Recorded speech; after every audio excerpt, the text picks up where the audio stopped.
Hey there, creepy peeps, and welcome to another new movie review. Today we're going to be talking about Cut, Shoot, Kill. First off, really quick, so sorry that there was no video on Friday. I didn't have anything to unbox, which I guess it kind of doesn't make sense. I didn't get anything the whole week. I was gonna say it makes sense that I don't have anything today because it's Labor Day as I'm filming this, but yeah, I didn't have anything to unbox. So hopefully this Friday I'll have like 2 or 3 things to unbox for you guys. Anyway, so let's get right into this new movie review. Cut, Shoot, Kill is directed by Michael Walker. Did I get that right? Yes, Michael Walker, and is about Serena, who is an ambitious young actress who lands a leading role in a horror movie.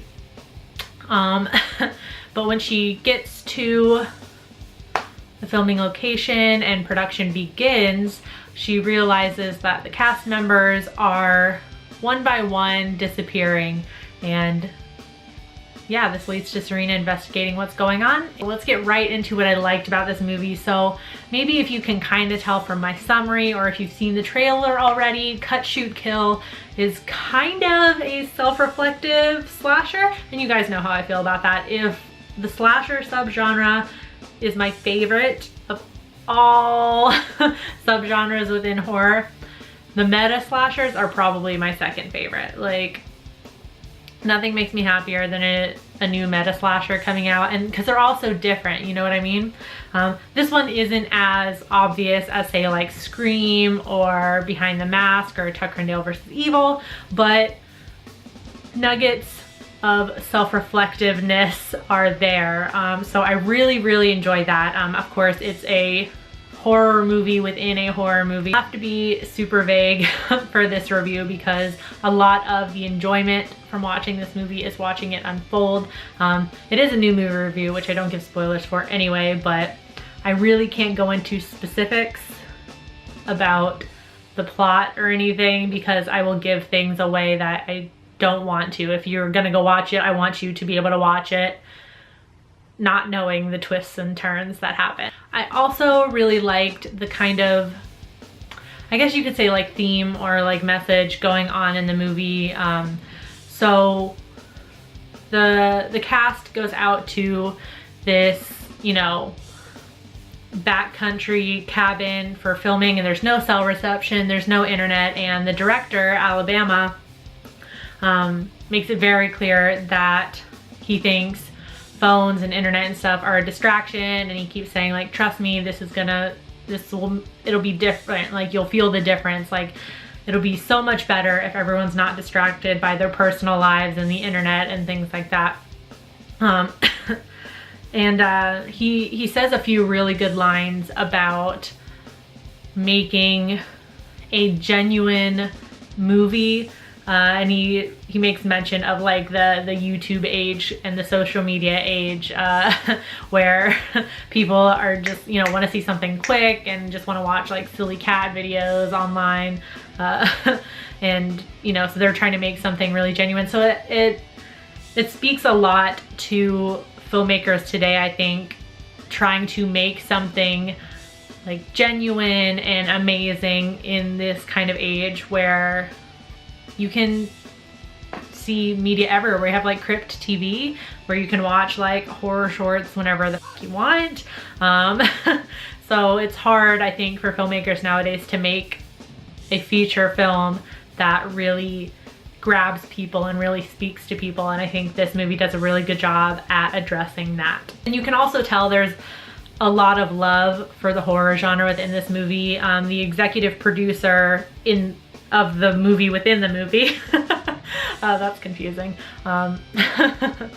So he says a really good line, and I didn't write it down exactly what it was, but he's talking to Serena, who's kind of this pretentious, you know, young actress. She's not like made it big or anything, but she obviously has a lot of talent, and she knows that she does.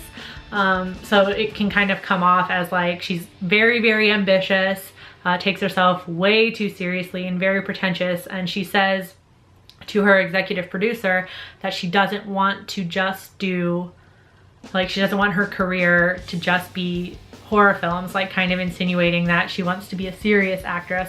And the executive producer says to her, I can't remember the exact line, like along the lines of, you won't find more passionate fans or filmmakers, you know, anywhere but the horror genre, which, you know, to any horror fan or any horror filmmaker, like I think we can all agree on that.